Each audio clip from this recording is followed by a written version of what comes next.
Welcome to yet another episode of the 6-week Affiliate Mastery Challenge. So today we're going to talk about funnels, landing pages, and I'll show you some examples, and lead quality and why that's important and what actually affects it. So let's talk about sales funnels. Now, conceptually, a sales funnel is just the construction that you form around your product in terms of your efforts to drive users to convert or perform some valuable action or to retain them as a customer. So it practically involves things like your ads, your landing pages, email opt-ins and subsequent emails that might come from that, user retention efforts, exit pops, remarketing, follow-up phone calls, all of these kinds of things all make up part of the sales funnel for a campaign or for a product or for a service. Now, we could draw diagrams and schematics to show what funnels are or to show what a specific funnel looks like for a specific campaign.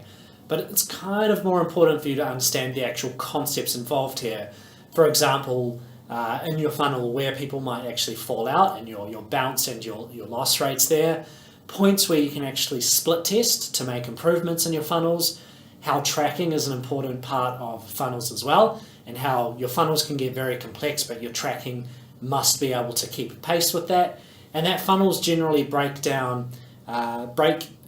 conversions down into smaller user commitments. For example, collecting someone's email to opt them into a list and then giving them something free and developing a dialogue and a relationship there, then slowly pitching to them over time and refining your prospects into people of much higher intent so that you can have a much higher likelihood of conversion or market to them for years. So really the sales funnel is just kind of your way of trying to maximize how much value you actually get from every user who steps into the beginning of the funnel. And it's a holistic thing. It's from start to finish. So your funnel just doesn't start at your landing page and end at some email submit. Your funnel is kind of the entire process from start to finish. It's like when you walk into IKEA, right? If you've ever been to IKEA, the moment you walk in the door to the actual the floor, as they call it, you're in their funnel. And this funnel is very well designed to weave you through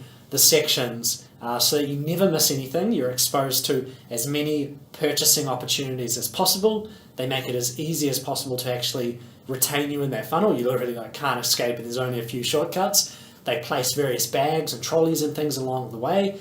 And once you get through the actual display area and you get down to the warehouse, that's where you do your final conversions in terms of actually putting things into a trolley that's all boxed up. So they kind of separate their funnel into the impression side of being able to view the products that you may want, and then they conveniently make the purchasing side or the actual transport side all the way at the very end, so that, say, if you find a table and you want it, you don't actually have to carry it until the very end from some sort of shelf. So IKEA's kind of got a very smart and effective and practical sales funnel in terms of people actually walking into their store and walking out with furniture.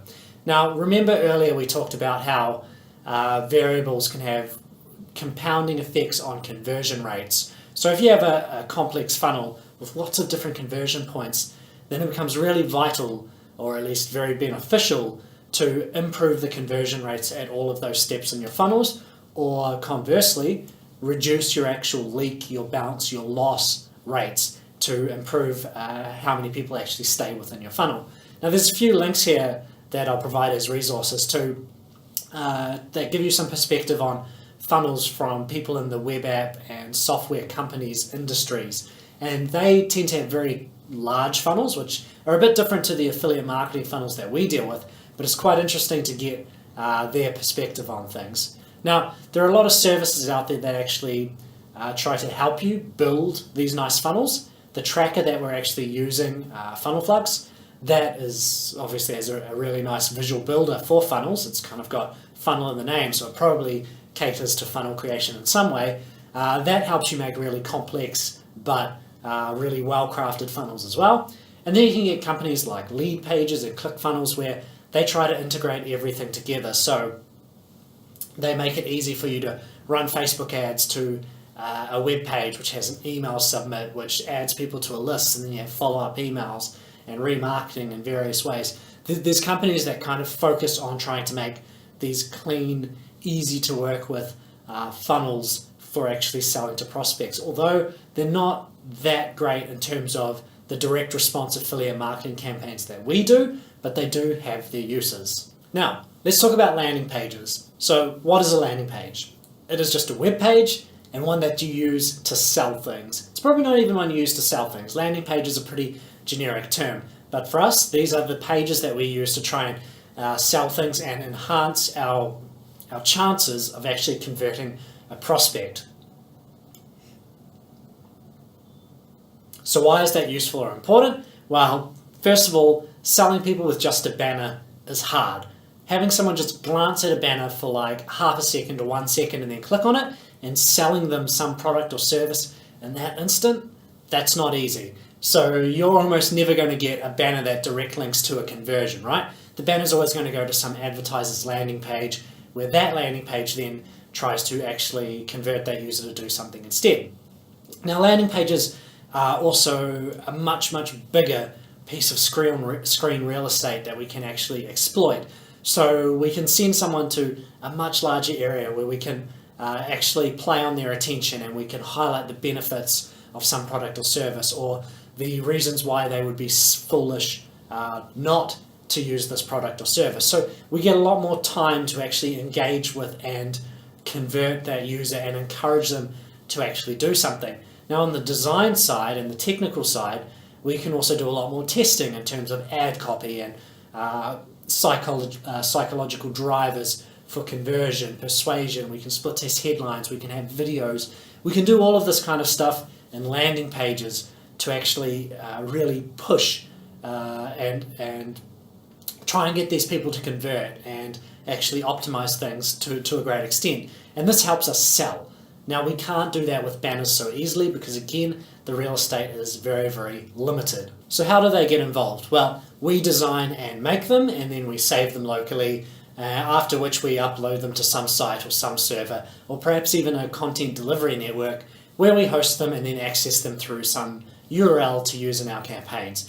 Now, I've already shown you how to do this with your server, so hopefully it should come as no shock or surprise in terms of how to actually upload landers and use them. Now, here are some key concerns for landing pages for you affiliate marketers. So the first thing is speed. Landers should be fast, or they should load fast. All else being equal, the landing page that loads the fastest for a user will generate more revenue. This is something which all affiliate marketers know, and it's kind of like a cardinal, or it's kind of like one of the maxims of affiliate marketing. Everyone kind of knows this, and to give you some data there, I think Amazon actually tested the load times of their actual shopping cart pages. I think they found a reduction from an average of like 4 seconds to 3 seconds. Actually saved them or made them something like millions, tens of millions of dollars of more revenue. So they were like, yeah, speed. Let's go with speed. The second thing is usability. So does it display on the device that the user is using? So if you've got a mobile landing page, does it display properly on the iPhone? Does it display properly on the Android devices that people are using? If they're on desktops, does it display in Chrome and Firefox? Fine. Is it easy to read and understand what you actually want from me, from the user's perspective? So when someone actually lands on your page and they're reading it, is it kind of easy to understand what on earth they even are meant to do? As a marketer making these landing pages, you should always make sure that it's very clear what action you want the user to actually take. Usually it's clicking on your call to action button. Ad copy, that's the kind of one of the most primary raw components of your landing pages, your words that sell. And then split testing. So you should always split test landers. So this is one of those key things that you should always be doing as well, or one of the things that you should always have in mind. So let's have a look at some examples of landing pages you might see around on the internet. The first one is Dropbox.com, so we'll pop that up and show you. So as you can see, their lander is pretty straightforward, and it's extremely simple. There's very little ad copy. Now the thing is, Dropbox can get away with this. Why? Because they're a market leader. People who are coming to Dropbox.com usually, or at least like 95% of them, are going to know exactly what Dropbox does already, and they're going to want to actually use Dropbox or some similar service. So by the time they've got into this page, chances are Dropbox knows from their data and their testing that they don't need a lot of sales copy, because people are kind of pre-qualified to convert because they're looking for a service like Dropbox. That's not going to be the case for most campaigns that we work with. Now, the second one I want to show you was this Truth About Abs landing page as well. Now, Truth About Abs is absolutely huge. That has done so much revenue over the years, and it's probably, I don't know, it might be the most successful ClickBank offer of all time. I'm not even sure. It's definitely the most successful abs-related offer of all time. Now, if you look at this page, there's a few things that hopefully you can notice. First of all, they're very cartoonish, sort of freehand type font at the top, which it's a terrible font like for any sort of professional purposes, but it tends to work well. They use strategic coloring of their fonts. They also use strategic highlighting and emboldening and underlining because it works. So this puts stress on the various words and sentences, and it's kind of a part of ad copy, this kind of thing. Now this page is a video sales letter, so we have a video in the middle here, which obviously will load when you're actually on that landing page. And this is a very typical type of landing page now, where for the most part it's the video that does a lot of the selling, and the headline draws people in to want to actually watch it. Now here's another one from this website here, truthaboutAbsGary.com, and this is what we call a fake blog or a flog.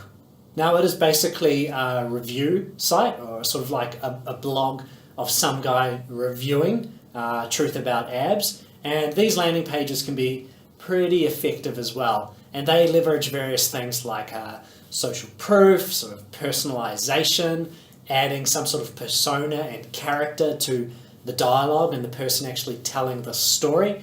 And then you'll have various other elements of the landing pages that they use. So you can browse through those yourself to get an idea of what these kinds of landers are constructed like.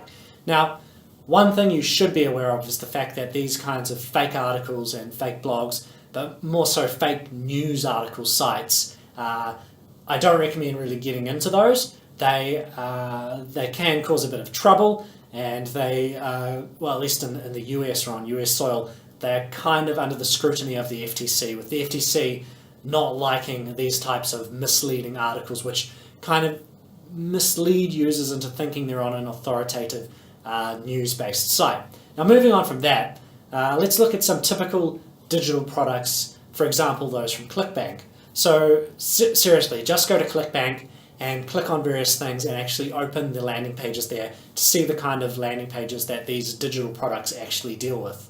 Now here's an example of a teeth whitening offer, and these are usually quite long sales letters where they're in a single column and they use all the hallmarks and traits of this ClickBank sales letter. So you can see they have this large headline at the top, which they kind of always have this similar format in terms of the way they actually bring users in and try and hook them, reel them in to actually read the sales letter.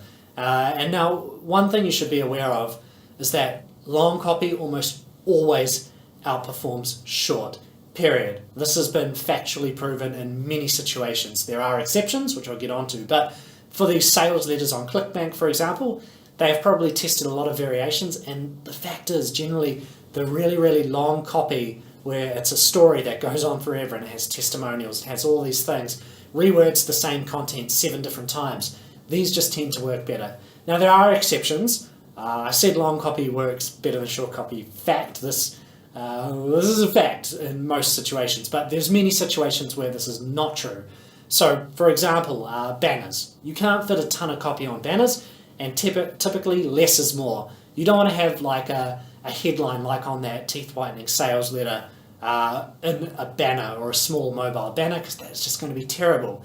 And then you need to be mindful of the amount of screen real estate people have and what people are actually doing. So if you've sent someone to a gaming app ad, for example, so it's a banner about gaming and they click on that, they go to a little landing page. They probably don't want to read 3 paragraphs about why they should play this game. They probably want to see just a big, nice, interesting looking image and a click here to download button. So that's kind of a mobile specific situation, and it's generally on mobile that shorter copy kind of does a bit better, especially with like app installs and things. But if you're trying to sell something that's a high ticket product and there's a higher barrier to conversion there, this is where long copy is really going to excel versus short.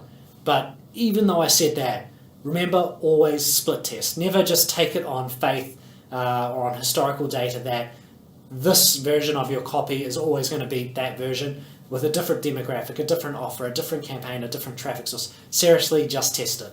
Now, if you want to find other landing pages to give yourself inspiration or an idea of what might work and what others are doing, seriously, just go and be a user. So just go browse the internet and click on ads and see what landing pages you actually come up with. Now, anything you find in the wild that looks really useful, take a screenshot of it, add it to what we call a swipe file, and reference it later. You can also use these for inspiration in terms of making your own landers, or you can download them and use them as a template, but you do need to be a bit careful with that.